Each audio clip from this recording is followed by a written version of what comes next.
Hi there, good afternoon. My name is Peter O'Brien, and this is my teaching demo for my program here at Rutgers. Okay, I'm happy to introduce my nephew Liam O'Brien, who is in the house here, who is going to be helping us out. Liam, say hello. Hey guys. Thank you. Good job, buddy. All right, so I'm just going to jump right into it. And I put together a little presentation here on my television, and we're just going to go through this real quick, and we're going to show you what we got. All right, so this lesson's on the French Revolution. We'll primarily be covering the introduction to this subject that we'll be spending at least 2 weeks on, okay? And we just want to get everyone familiar with some of the basics, what started it, basically who's involved, and what happens and where it takes us. All right? So for today's class, we are going to, this will be set up for the students as they come in, and they're going to see that they need to open their Chromebook and their Google Classroom, and especially their guided notes, which they'll be following along with. There's a Do Now in the feed in Google Classroom for them to jump right into as soon as they get into class. I'm going to present a mini lesson afterwards about the introduction of this stuff, and we're going to have a group assignment for all the students in the room to go through. It's just a graphic organizer kind of pulling together what we speak about in the mini lesson, and then we're going to have a little summary and questions at the end if we have time. Okay? Right. So we'll go to the slides. The first thing is a Do Now, and the Do Now is a video called The French Revolution. It's by Lady Gaga, and Liam has already looked at it, so we could save a little bit of time here, and there's 3 questions that go along with it that he already answered, okay? And we're just going to go over them real quick, all right, bud? He goes, so which country is Lady Gaga singing about? France. France, of course, right? And who are the leading players involved in this story? The king, the peasants, and the 15,000 to 17,000 who got their head chopped up. He's a little bit obsessed with those folks that end up meeting their fate at the guillotine, all right?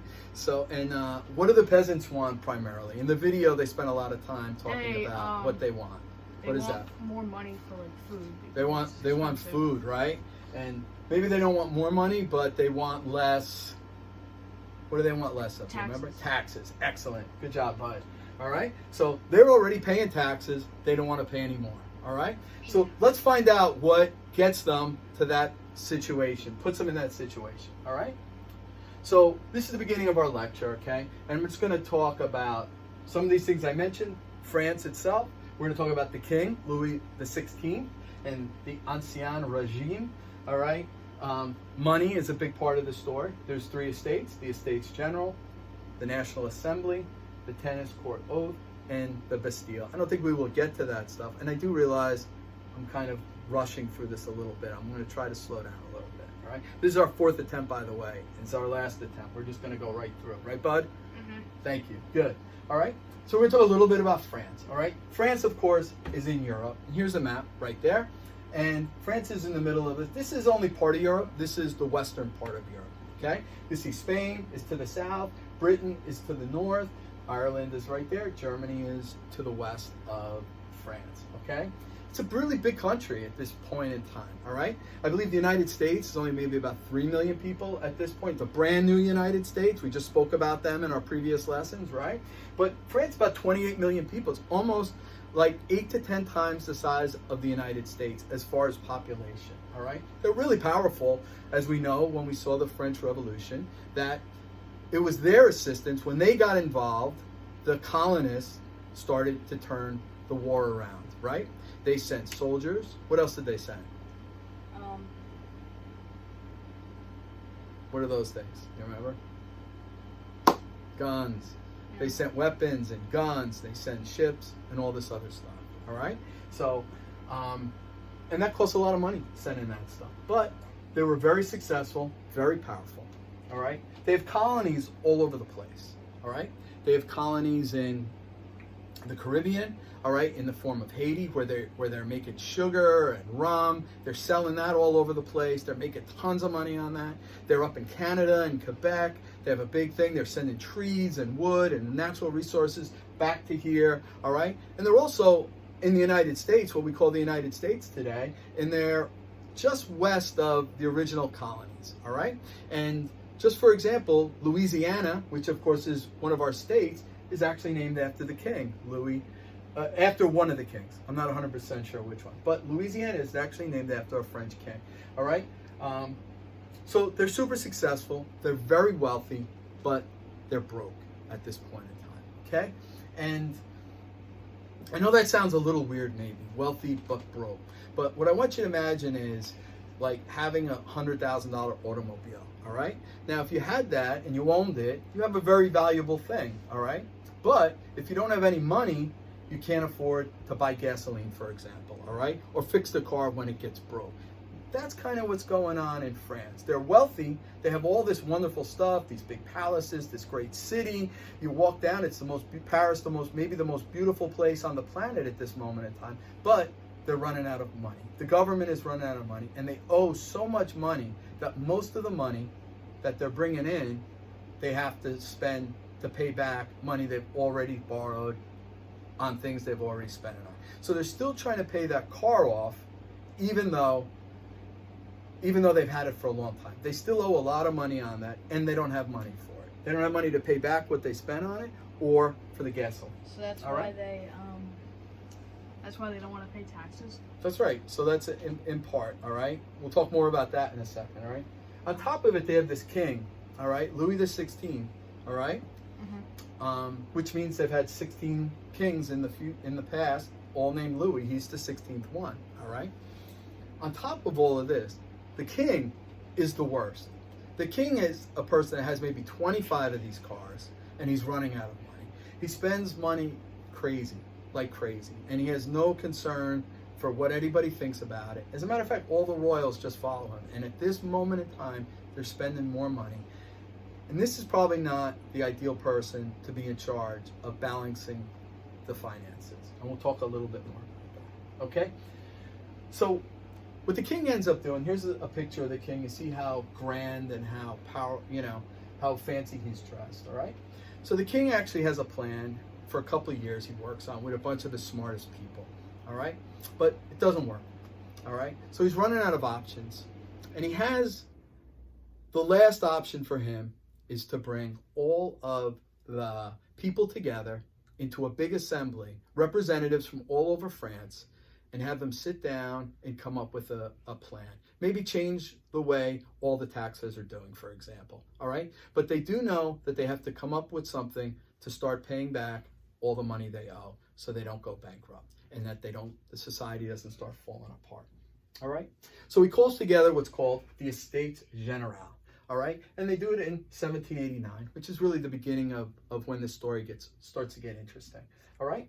And what he does is he brings a bunch of the church clergy members, and he brings a bunch of royal members, all right, that are part, and a bunch of common people. And that's broken down into what they call 3 estates in France, all right? The first estate is the clergy, all right, which is like your priests and your nuns and people who spend their lives on religion, the people who run the churches, which are all over France. And at this moment in time, the Catholic Church is the state religion of France, okay?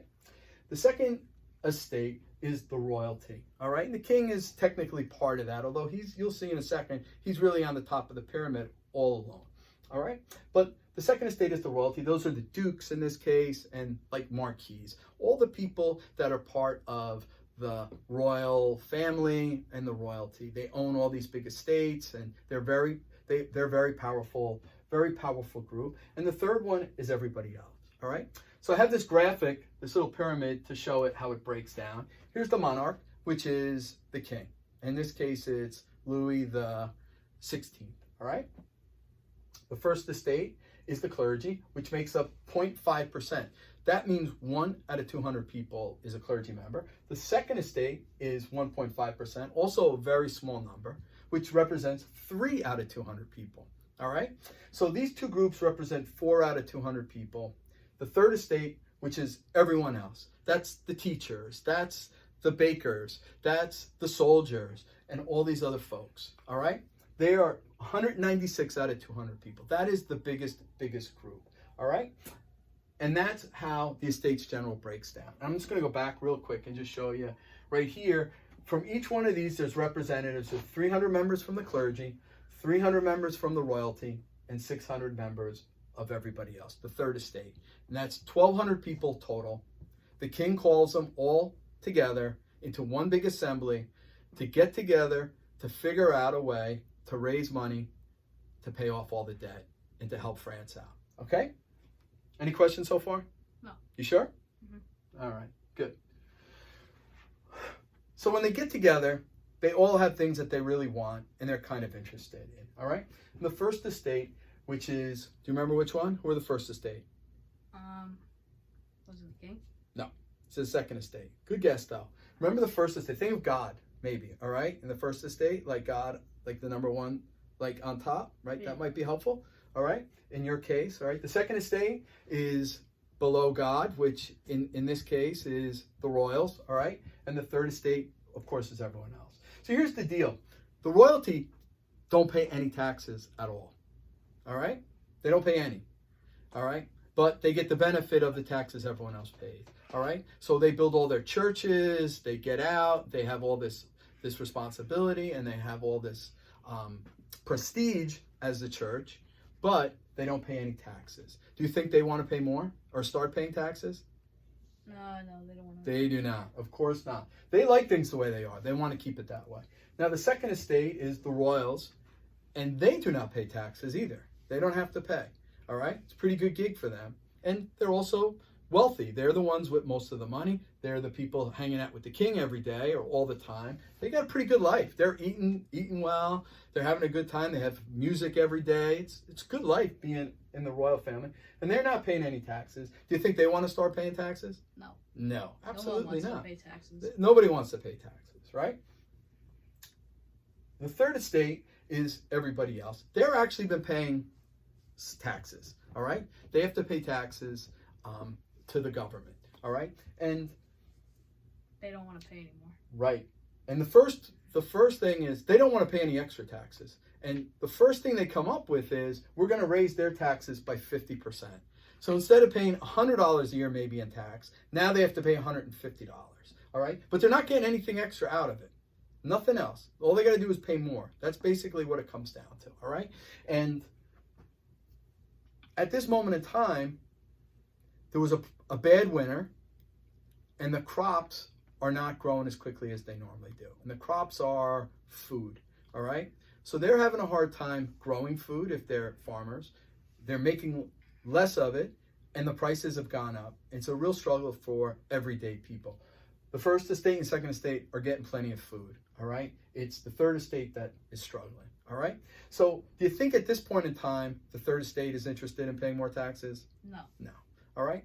And the other problem that they kind of have is they're seeing what's going on in the United States, and they saw this new Constitution, the Declaration of Independence, which we spoke about in previous classes, and they realized that they want some of those rights, okay? They want to all meant to be created equal. Some of that stuff we spoke about in the previous lessons. They want a little bit more. And maybe they'll pay a few taxes if they can get a few more rights, okay? So let's see what happens next, all right? So what happens when they get together? So the three groups get together, the 1,200 people in this big room, and nothing happens. We already know what their problems are. No one can agree. No one's willing to give much up. Maybe they're willing to throw them a few rights, the third estate, for more taxes, but they're not happy, all right? So they fail to solve the problem after a month or so, okay? And the third estate, all the common people, the largest group, they say enough is enough, all right? And they decide we're not really going to work with the other 600 with the first and second estate. We're going to do this on our own, all right? And they said, word gets back to the king. And what do you think the king thinks? You think he's happy about this? No. No, not at all. He's angry. And the king decides to lock them out. He puts a big chain on the door and says, you guys can't meet here, all right? And what happens real quick is they go down the road and they get at this tennis court, all 600 members, and they swear an oath that they're not going to stop or quit doing this until they solve the problem, all right? And that's basically where I'm going to stop at this point. You have any questions or anything No. so far? Okay. And normally I would just do a quick summary of this. What you're going to do is a graphic organizer that you're going to work on, and we are going to review that real quick, something you're going to turn in. We're going to go back and we're going to do a quick summary and answer any other questions you have. All right? Mhm. You good? Yes. Thank you for helping me. Mhm. All right, bud. Later.